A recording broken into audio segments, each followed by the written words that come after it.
Étudions deux régimes totalitaires que nous allons voir bien sûr dans ce cours. Ces deux régimes totalitaires sont le régime totalitaire soviétique qui se passe en URSS sous Lénine et surtout sous Staline plus tard. Et puis le deuxième régime totalitaire, c'est l'Allemagne nazie, un régime totalitaire qui va être raciste et antisémite. Alors, abordons déjà l'URSS. L'URSS sous Lénine puis Staline, l'URSS qui va devenir un régime totalitaire sous ces deux personnages importants. Alors, on a déjà un petit peu abordé ces deux révolutions russes de février et octobre 1917 qui ont bouleversé la Russie de l'époque du XXe siècle, puisqu'effectivement, le peuple va se révolter contre le pouvoir en place en février 1917 et le tsar Nicolas II, la famille, la dynastie des Romanov, peut-être que vous connaissez un petit peu, le tsar Nicolas II va devoir déposer son pouvoir et abdiquer. Un nouveau gouvernement va être mis en place, mais très très rapidement, ce nouveau gouvernement va être renversé par Lénine et ses alliés qui sont les bolcheviks. Alors les bolcheviks, ce sont les membres du Parti ouvrier socialiste de la Russie, parti qui a été créé en 1903, donc qui a été créé quand même depuis un petit bout de temps à ce moment-là. Donc Lénine, en octobre 1917, va renverser avec ses alliés les bolcheviks, va renverser le gouvernement qui avait été mis en place après février 1917. Et évidemment, Lénine va peu à peu s'appuyer, former un nouveau pouvoir en Russie. Et la Russie va devenir, sous Lénine, l'URSS, l'Union des républiques soviétiques socialistes, cette organisation de plusieurs pays socialistes, dont bien sûr la Russie est le noyau central. Donc évidemment, lorsque Lénine s'empare du pouvoir en 1917, ça ne se fait pas non plus dans la douceur, c'est-à-dire que il reste au pouvoir dans la Russie tous ces nobles, tous ces hommes politiques qui étaient en faveur des royalistes, qui étaient en faveur de Nicolas II par exemple, et bien eux évidemment vont tenter de se révolter contre ce nouveau pouvoir de Lénine. Et ces personnes, on va les appeler les blancs parce qu'ils sont royalistes. Donc après 1917 et pendant quelques années, Lénine va devoir envoyer ce qu'on va appeler les rouges, les communistes, menés par Trotsky notamment, Léon Trotsky. Et évidemment, ces rouges vont se battre contre les blancs pendant des années et ce sont les rouges qui vont gagner ces batailles, ces conflits. Et la paix va s'instaurer, on va dire, vers la fin du pouvoir de Lénine, puisque les blancs, les royalistes, vont peu à peu être supprimés, tués, emprisonnés, etc. Mais vous voyez, en 1917, ça ne se fait pas en douceur, puisqu'il va y avoir des années de violence dans cette Russie future URSS. Bon, évidemment, Lénine va mourir, il va mourir en 1924, et malgré qu'il ne voulait pas que Staline prenne le pouvoir parce qu'il le jugeait trop violent et trop irraisonné, c'est Staline qui, en rusant bien, va réussir à prendre le pouvoir à la mort de Lénine. Et Staline, bien sûr, une des premières choses qu'il va faire, ça va être d'éliminer tous ses rivaux, mais on reviendra un petit peu là-dessus plus tard. Donc Lénine, mais surtout Staline, vont mettre en place des réformes communistes. Par exemple, Staline va décider de sa politique, de la politique économique du pays. Il va décider la collectivisation. Il va collectiviser l'économie du pays. Ça veut dire quoi collectiviser? Ça veut dire mettre en commun. C'est-à-dire que à l'époque, la Russie, on avait les terres, les grandes entreprises, les grandes industries qui étaient aux mains des nobles. Là, qu'est-ce qui va se passer? Toutes les industries, les terres agricoles, etc., sont récupérées par l'État et ça devient des structures collectives. C'est-à-dire que tout appartient à l'État, mais ce sont des ouvriers, des paysans, des agriculteurs qui vont travailler et qui vont être rémunérés par l'État et qui vont travailler sur ces terres et ces usines. Donc on met tout en collectif. Et ça veut dire ça, collectiviser l'économie du pays. On va tout mettre en commun, les terres, le matériel, les usines, etc. Et évidemment, bon, dans l'esprit de Staline, le fait de collectiviser, c'était aussi de partager le matériel, de partager les terres, et donc quelque part de réduire les inégalités et de mettre tout le monde à égalité. Et ainsi, si on produisait, tout le monde produisait sur des parcelles de terre à égalité, eh bien on produirait plus et il y aurait moins de famine, il y aurait plus de richesse pour la Russie. Dans les faits, c'est pas vraiment ce qui s'est passé, ça a plutôt été un échec, cette collectivisation de l'économie, mais en tout cas, évidemment, l'idée de Staline, c'était ça l'idée première. Bon, Staline va donc collectiviser cette économie du pays, mais il ne va pas faire que ça, il va peu à peu mettre en place ce qu'on appelle un régime totalitaire. Il va mettre en place une dictature et il va peu à peu supprimer les libertés. Alors pourquoi est-ce qu'on peut dire que l'URSS devient un régime totalitaire? Parce qu'il y a plusieurs éléments qui nous disent ça. Déjà, déjà évidemment, il n'y a qu'un seul parti au pouvoir, c'est le parti communiste. C'est-à-dire qu'il n'y a plus d'autres partis, il n'y a pas le parti socialiste, il n'y a pas le parti de droite, etc. Il n'y a plus que le parti communiste qui a le droit d'exister. Et bien sûr, il n'y a qu'un seul chef unique, c'est Staline.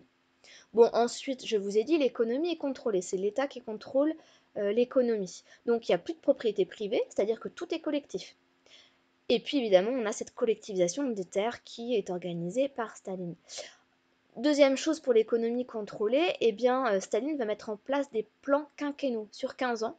On met en place des plans, on va financer des usines, des entreprises, on met en place des objectifs, voilà, pour 15 ans, il nous faut tant de production, tant d'usines en URSS, etc., etc.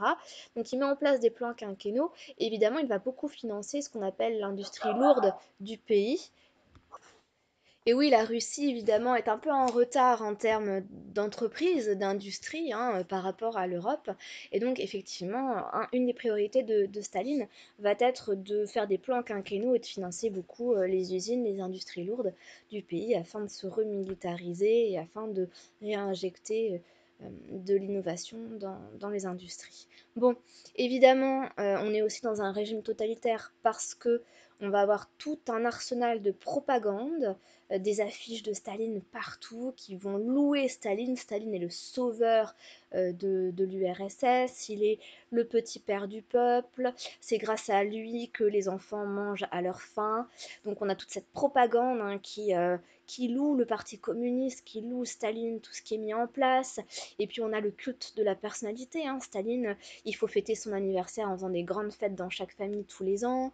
Il faut, il faut ériger des statues à son effigie, etc., etc. Donc on a vraiment ce culte de la personnalité et cette propagande hein, qui est en permanence dans les rues, dans les villes, dans les campagnes, euh, et qui est un facteur hein, de ce régime totalitaire.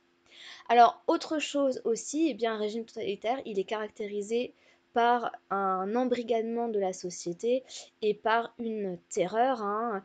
Il faut savoir que Staline, je l'ai dit tout à l'heure, va, quand il arrive au pouvoir, va faire éliminer tous ses rivaux, mais il va pas en rester là. Hein. Je pense à Léon Trotsky, qui va être un de ses rivaux, évidemment, et un de ses rivaux, qui va devoir s'exiler par exemple au Brésil, hein, pour essayer d'échapper au tueur de Staline. Bon, malheureusement pour lui, il va échapper quelques années, hein, mais il va finir par se faire tuer malgré tout par les tueurs de Staline. Mais on a aussi tous les intellectuels, tous les écrivains qui peut-être sont contre Staline ou écrivent des livres qui ne plaisent pas à Staline, qui vont être soit tués, soit emprisonnés, et on va aussi avoir ces déportations massives vers les goulags des camps de concentration, hein, des camps de travail qui sont situés en Sibérie, donc évidemment dans un climat où il fait très très très froid, et donc très peu sont ceux qui s'en sortent vivants, hein, tous soit meurent de froid, soit meurent d'épuisement. Et donc on va avoir ces déportations massives vers les goulags hein, en Sibérie. Et on a aussi des mises en scène de procès, de faux jugements contre les opposants de Staline ou ceux que Staline ne veut plus voir. Et on a par exemple entre 1936 et 1938, on a ce qu'on appelle les grands procès de Moscou, où là on va avoir des centaines de personnes qui vont passer devant la justice, mais en fait ils peuvent même pas se défendre, ils n'ont pas d'avocat, ils n'ont pas de défense possible, ils passent devant un juge qui soit les condamne à la déportation vers les goulags, soit les condamne à la mort par exécution directe. Et tout ça est géré par une police d'État qu'on appelle le NKVD. Le NKVD, là vous avez un soldat du NKVD avec l'uniforme, et tout ça, le NKVD contrôle toute cette population, les arrestations, les déportations, etc. Donc c'est en ça que c'est un régime totalitaire, parce que d'une part, il y a un seul parti, un seul chef, d'autre part, l'économie est contrôlée, enfin il y a propagande et culte de la personnalité, et on a embrigadement de la société et terreur qui vont se propager dans ce régime. Bien, maintenant voyons évidemment l'autre régime totalitaire que nous devons étudier, l'Allemagne nazie. Donc évidemment, le contexte, c'est que l'Allemagne connaît une crise économique et sociale au début des années 30, on va revenir là-dessus, et c'est, on va dire, grâce à cette crise économique et sociale que Adolf Hitler va être élu chancelier par le peuple le 30 janvier 1933. Donc je vous l'ai dit, depuis la fin de la Première Guerre mondiale, l'Allemagne, elle connaît une situation économique très très compliquée. Il y a un fort taux de chômage, elle a dû payer une forte somme aux pays vainqueurs de la Première Guerre mondiale, elle ne doit plus connaître d'industrie lourde, etc. Donc c'est très compliqué pour elle. Et puis évidemment, cette situation ne s'arrange pas du tout avec les répercussions de la crise économique et sociale qui vient des États-Unis, celle des années 1929-30. Et donc cette crise de 29 qui va se diffuser en Europe dès le début des années 30, évidemment, ça va encore plus fragiliser l'Allemagne. Et on va avoir des entreprises allemandes qui vont faire faillite partout. On va avoir un nombre de chômeurs qui va exploser dans le pays. En 1932, l'Allemagne va connaître 8 millions de chômeurs, ce qui est énorme. Et donc, le contexte, c'est très très très difficile pour l'Allemagne, ce qui va bien sûr être un terreau très favorable pour les idées d'Hitler et pour le fameux parti d'Hitler, le NSDAP, le parti national socialiste des travailleurs allemands, aussi appelé parti nazi, dont bien sûr Hitler est le chef. Et évidemment, ce parti, qu'est-ce qu'il va faire? Et il va jouer, il va dire, il va s'engager à donner aux Allemands du travail. Évidemment, alors qu'on est dans un moment où on manque de travail et qu'on a un chômage immense, où le pain coûte très très cher, les produits de première nécessité sont très difficiles à obtenir, eh bien, les promesses du parti nazi, du parti national socialiste, le NSDAP, fait rêver beaucoup d'Allemands qui sont en galère. Et donc Hitler et son parti vont parvenir à connaître une percée lors des élections de 1932. Adolf Hitler est donc arrivé au pouvoir démocratiquement, il a été élu, et il va très vite confisquer les pouvoirs politiques, euh, les pouvoirs du gouvernement, et il va mettre en place ce fameux État totalitaire. Donc, quelles sont les pistes, en quoi on peut dire que l'Allemagne devient un régime totalitaire? C'est que d'une part, forcément, pareil que comme l'URSS, Hitler va supprimer les partis politiques qui existaient en Allemagne. Il ne restera plus qu'un seul parti politique, c'est le parti nazi, et Hitler va devenir le Führer, il est le guide, il est le chef suprême. Il n'y a qu'un seul chef, c'est Hitler, le Führer. Bon, je vous ai dit aussi, la population, elle est embrigadée, elle est surveillée, tout opposant est envoyé dans des camps de concentration. Ces camps de concentration, on va commencer à les ouvrir dès 1933. Le premier, c'est le camp de concentration de Dachau, qui ouvre dès 1933 et qui va accueillir tous les opposants aux idées d'Hitler. Donc pareil, des intellectuels, des savants, et puis peu à peu, vous le savez, des juifs, des tziganes, des handicapés, des homosexuels, etc. Bon, on a évidemment une terreur qui règne au sein de l'Allemagne, puisqu'évidemment, très vite, Adolf Hitler va imposer une politique raciste et antisémite, donc raciste contre une race et antisémite contre les juifs. Et donc, il va mettre en place très très vite, en 1935, les lois de Nuremberg qui vont bien contrôler les droits des juifs, en tout cas, ces lois de Nuremberg sont là pour ça. Donc, la population juive est bien sûr plus particulièrement visée, puisque les juifs, suite à ces lois de Nuremberg de 1935, vont être exclus de la société allemande, on va leur retirer leur nationalité allemande, ils vont plus avoir le droit de rentrer dans certaines boutiques, de ne plus faire certains travaux, par exemple ne plus être banquier, ne plus être dans la fonction publique. Et en fait, pourquoi est-ce que ces Allemands, ces nazis, ont une politique antisémite contre les juifs et raciste? C'est parce qu'en fait, les nazis, eux, veulent montrer qu'ils sont supérieurs à toute autre race. Ils sont aryens, ils viennent de la race aryenne, ils sont issus de la race aryenne. Un aryen, c'est un individu blanc, pur, et qui a ses ancêtres en Europe. Donc en fait, un arien, c'est une personne pure, sans mélange de sang, sans mélange euh, de quoi que ce soit, et c'est un individu blanc. Voilà. Et donc, pour eux, c'est l'arien qui est supérieur, qui est la race supérieure, donc il faut supprimer toutes les autres races. Évidemment, avec ce genre de politique, eh bien, vous pensez bien que des actes racistes vont être de plus en plus nombreux, de plus en plus de personnes vont adhérer à, cette philosophie, en étant poussées, hein, parfois, hein, bien sûr. Et évidemment, on va avoir ces déportations massives de juifs dans les camps de concentration, qui seront plus tard des camps d'extermination pour certains. Bon, et puis il faut bien sûr parler hein, d'un pogrom, d'un pogrom, d'une violence envers les juifs, d'une manifestation violente envers les juifs très importante qu'on appelle la Nuit de Cristal et qui a lieu le 9 novembre 1938. Donc là, c'est pendant une nuit, l'Allemagne va connaître une violence horrible. Toute une nuit, on va avoir des massacres de juifs partout, on va détruire, on va brûler les magasins appartenant aux juifs, on va détruire des maisons de juifs, etc.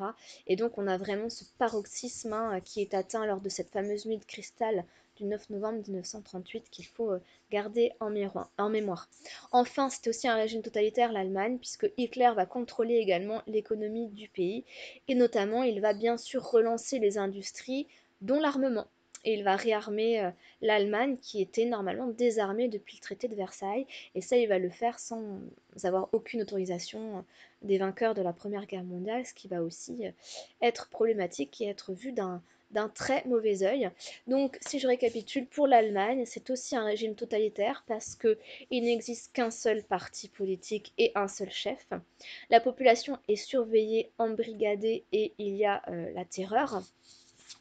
Ensuite, nous avons évidemment le contrôle de l'économie et on a évidemment propagande et culte de la personnalité autour d'Hitler. Donc ces facteurs qui nous font dire que l'Allemagne nazie était également un régime totalitaire.